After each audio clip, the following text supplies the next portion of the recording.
of any organization that I would have wanted to be honored by in Santa Barbara, particularly at this moment, it's STEM women. I have long admired the independent thinkers who engage with this organization, the courageous positions that you take, how thorough your actions as a group, how through your actions as a group, you have over and over exemplified the best of democratic values. Something I think we can all agree we've probably taken for granted for too long. So to be singled out by you as Women of the Year is an honor I do not take lightly, particularly since the two things I chose to do since coming to Santa Barbara don't usually win any popularity contests, which is being a school board member and the owner of a local newspaper.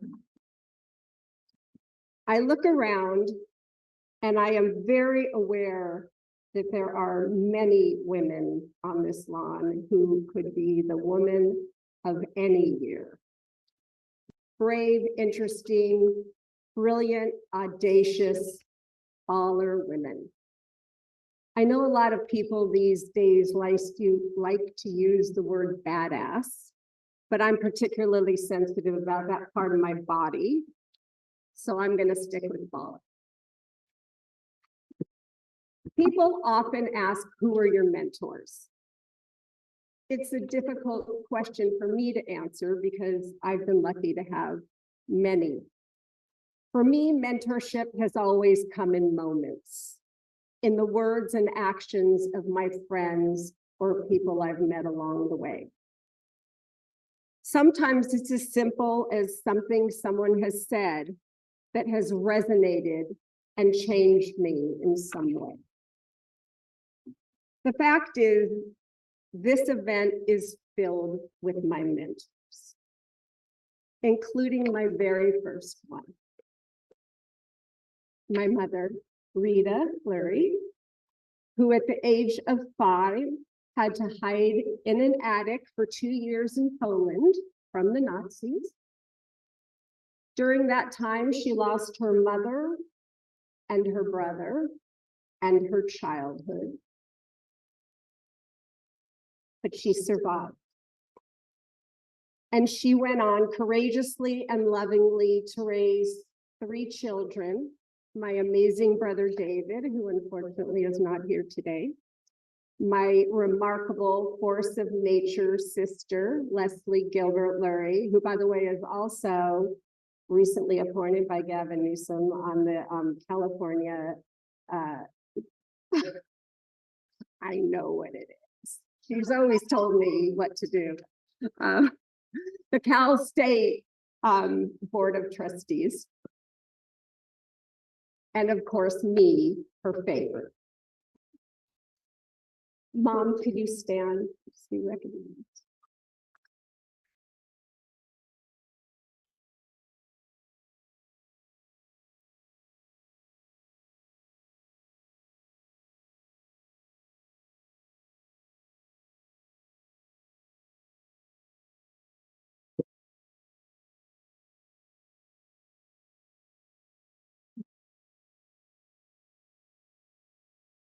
Sorry, this is about to get up. Each of us in our own ways have always tried to leave the rooms we've entered better than how we found them. And that's in large part because of my mom. I also want to give some props to my dad, who is no longer here in bodily form, but was the kindest and most decent man I've ever known, who taught me that it's character that warrants respect, not a position or a title. He wasn't some big captain of industry or anything that would land someone in the history books, but rather how he treated people, how everyone who knew him felt seen and valued, and that was his superpower.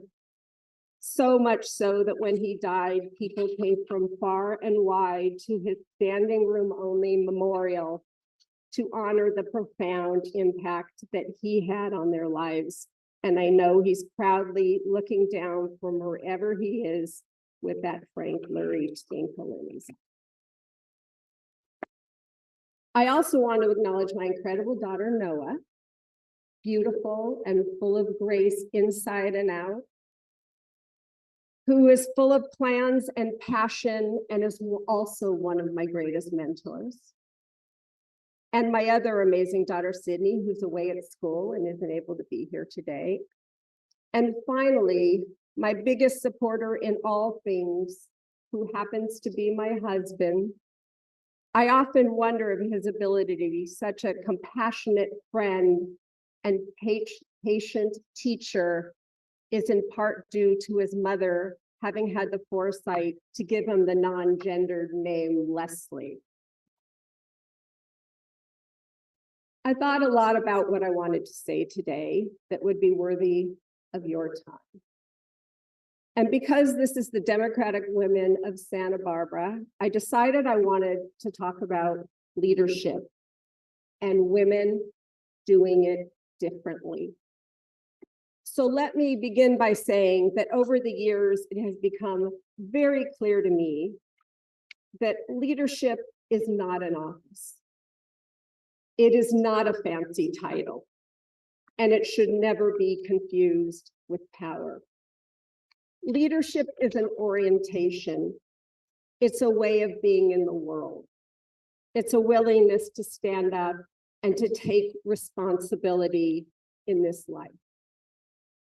I don't need to stand here and tell you what a difficult moment this is in our world and how much is at stake at this moment. We each, in our own way, are involved in trying to push things in a better direction. And it's hard and it's overwhelming because the forces we're up against are very tricky and often elusive. The playing field is not only unlevel, but it's littered with landmines. When Claudette Rohrig reached out to me September 21st to ask me if I'd agree to be honored by Dem Women Santa Barbara, I was not expecting it. Well, I was kind of expecting it because Meryl Zigar tipped me off. But let's say for the sake of a good story, I didn't know. And when I was told that I was expected to give a speech, I immediately knew what I wanted to talk about. The project that I've been working on for the past 18 months, that at its core aspires to exemplify the highest democratic ideals. It's called the Giving List Women, and its mission is to help the world understand that girls and women are not only worth supporting, they are the single most powerful lever for bringing about change.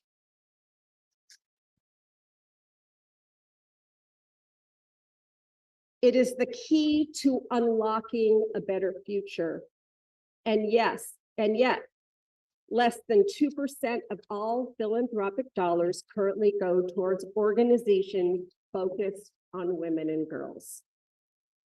Next spring, we are bringing together here in Santa Barbara 150 philanthropic and impact partners from around the world to strengthen this narrative that helps the world to understand that it is imperative that women and girls become a lens and not simply a lane of philanthropy.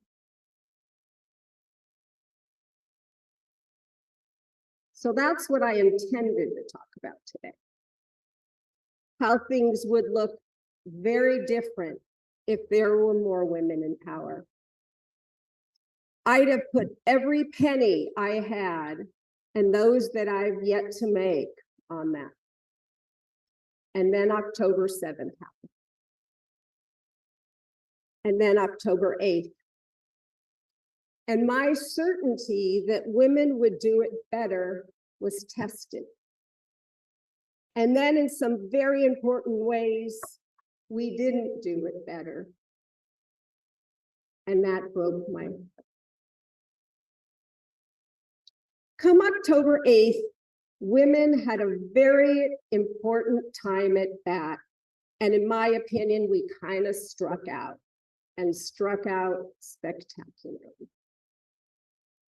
In the wake of Hamas's terrorist attack against Israel, where women were raped, babies and grandparents were slaughtered or kidnapped, or unspeakably worse, we didn't hear a peep from any of the women's organizations, not in Santa Barbara, not from the thousands of feminist organizations, women's studies departments, or feminist leaders, not locally, not nationally, not globally.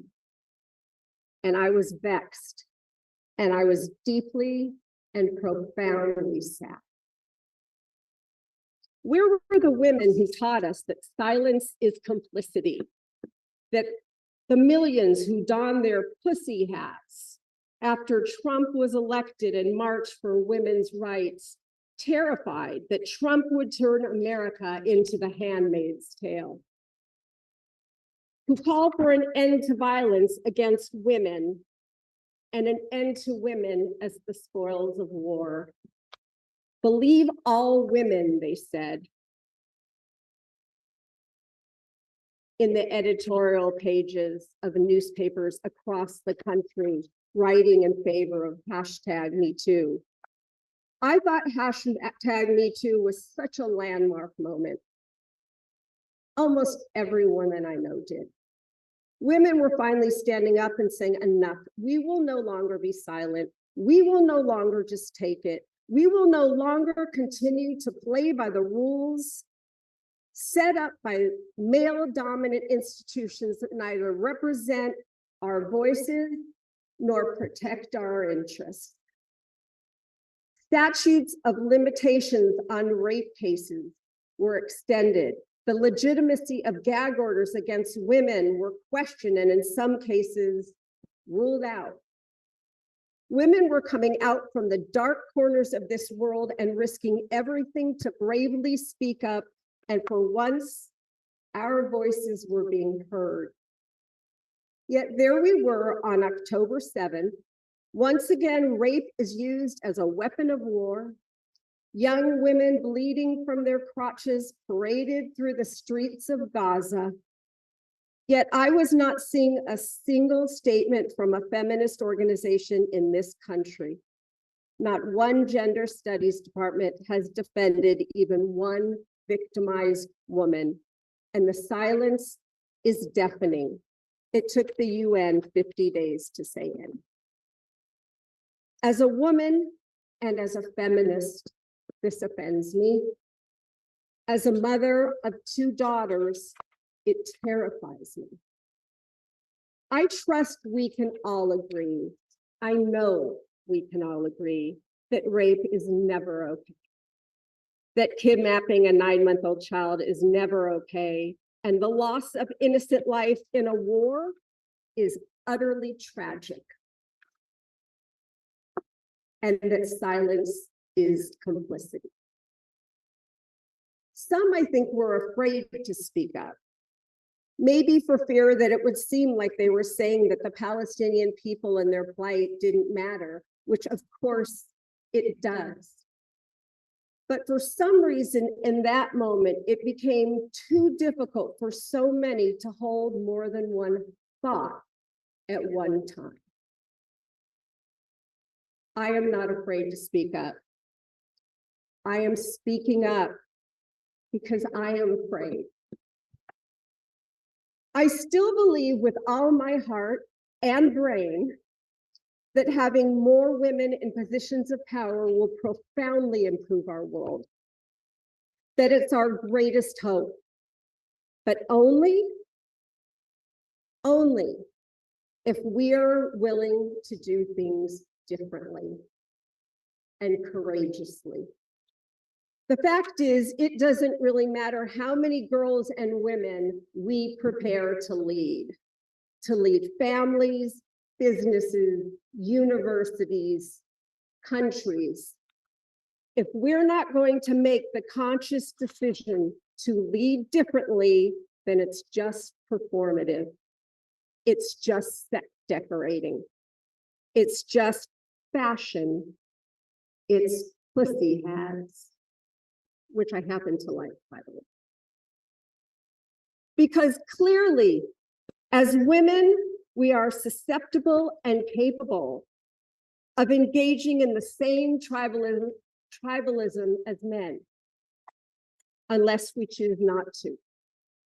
Because we understand that this moment calls not just for women to lead, but to lead differently. So what does that look like? The eminent psychologist Abraham Maslow famously said, "To the man who only has a hammer, everything he encounters looks like a nail." Which is another way of saying if a man or woman only has one tool for solving problems, he or she will attempt to use that tool to solve every problem, even if that tool is pretty much guaranteed not to work. I think we need more tools in our toolbox. But first, we need to identify the problem. As I see it, the enemy of progress and peace is what I call the algorithm. The algorithm is the echo chamber that exists on the internet, where we all get the majority of our information. What's worse, the algorithm has jumped the rails from the internet to our actual corporeal lives and spread to other forms of what we used to call discourse. Today, most discourse is much more dis than course. As I see it, the algorithm is another form of authoritarianism, silencing oppositional voices through careful, curated omission. The result is our computers have become a 24-hour regurgitation of what the algorithm already knows we like to hear, a cyber hallelujah chorus, if you will. It's gotten so bad that just 45 miles from here in Westlake, people were shouting at each other and so determined not to hear one another, to the point where a man smashed another man over the head with his megaphone, not only killing him, but providing the most poignant metaphor for the world we find ourselves living in. People do not want to even hear what the other has to say. It has gotten so extreme that the 3 university presidents interrogated this week by Congress appeared to me downright Trumpian. Obstinate, that's okay. Obstinate, arrogant, and recalcitrant at the very inquiry directed at them. How were they any better than Donald Trump at any one of his depositions? But there is hope. I have seen the solution, and I have been so fortunate to participate in it in some small ways. I have witnessed far better tools than Maslow's hammer used even here in sleepy Santa Barbara and implemented with great success. One of my first jobs when I came to Santa Barbara was as an elected member of the Montecito Union School Board at a time when our district was a mess.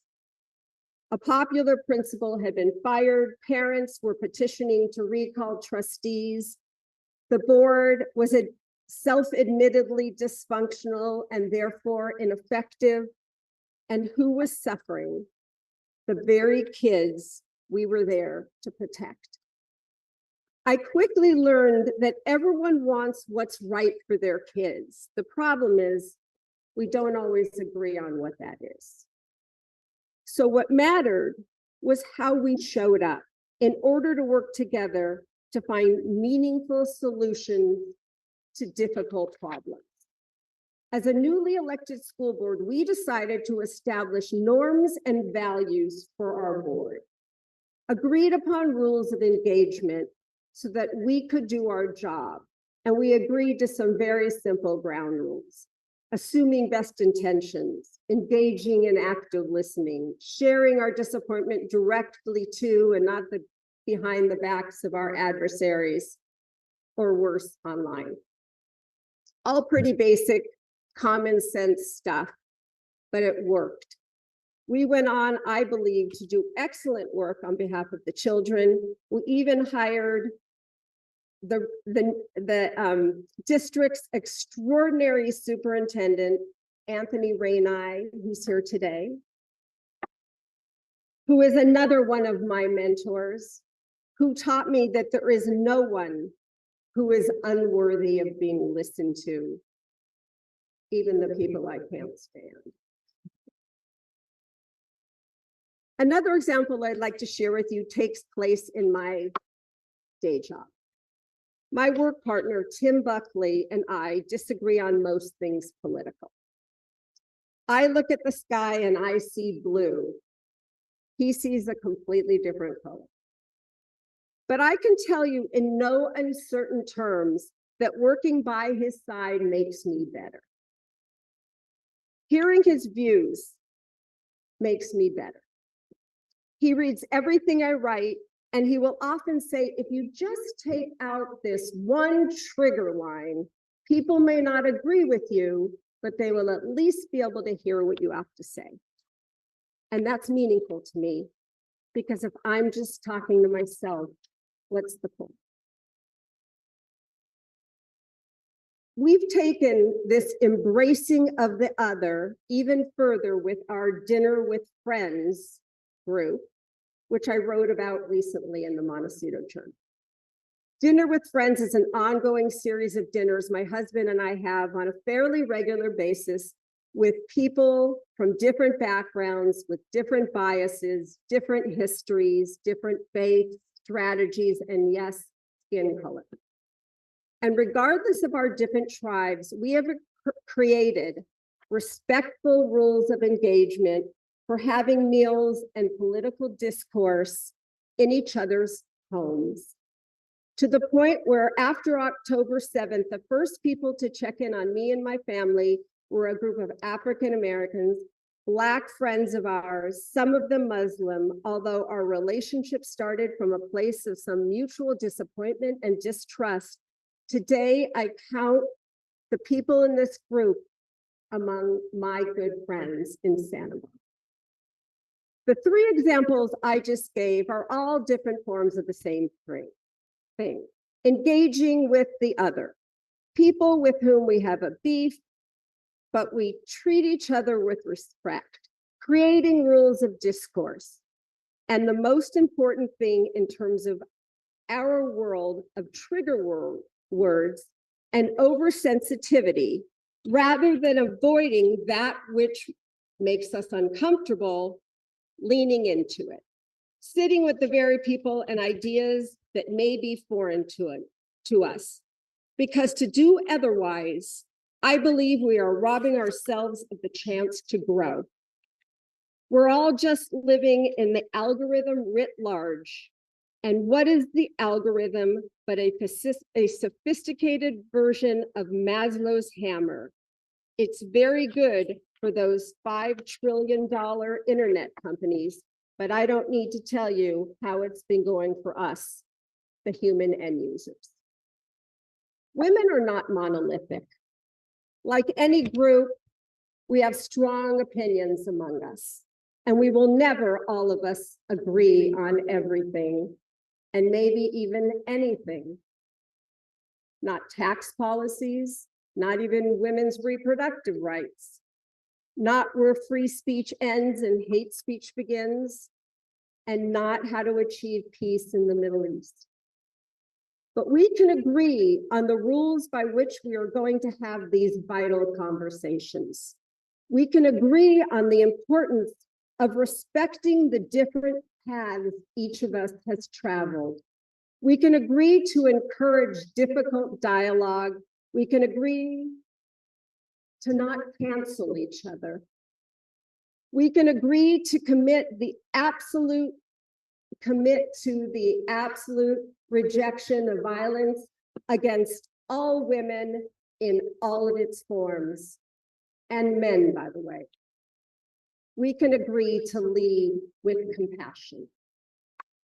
In the 20 years I spent working as a screenwriter, there was almost never a time that I didn't get to the middle of the second act of a script, usually around page 70, most screenplays are about 120 pages, that I didn't get lost. When I had to look back and remind myself why I was writing this story, what this story was about. And then I would get to the end of Act 2, around page 90, to the place in the story when all is lost. It's the moment in a movie when our hero decides that in order to win, she must stand up and risk losing everything. My friends, we are now on page 90.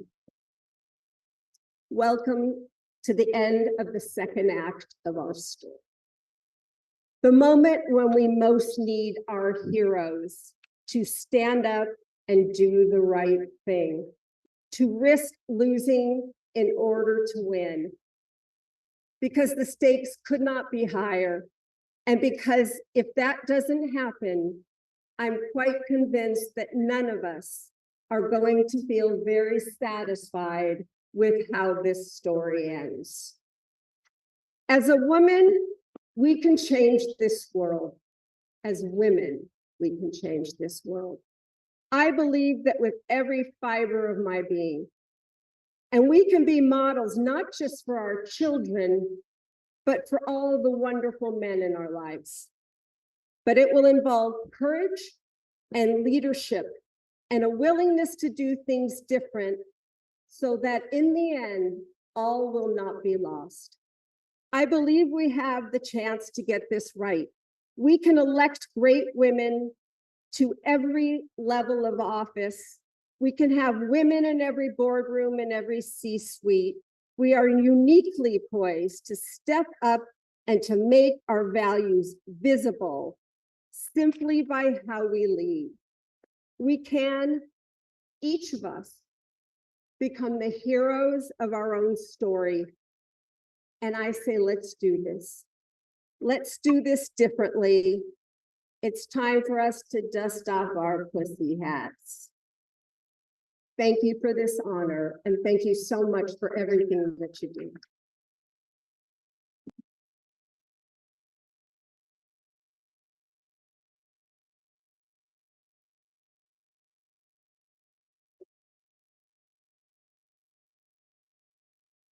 Thank you.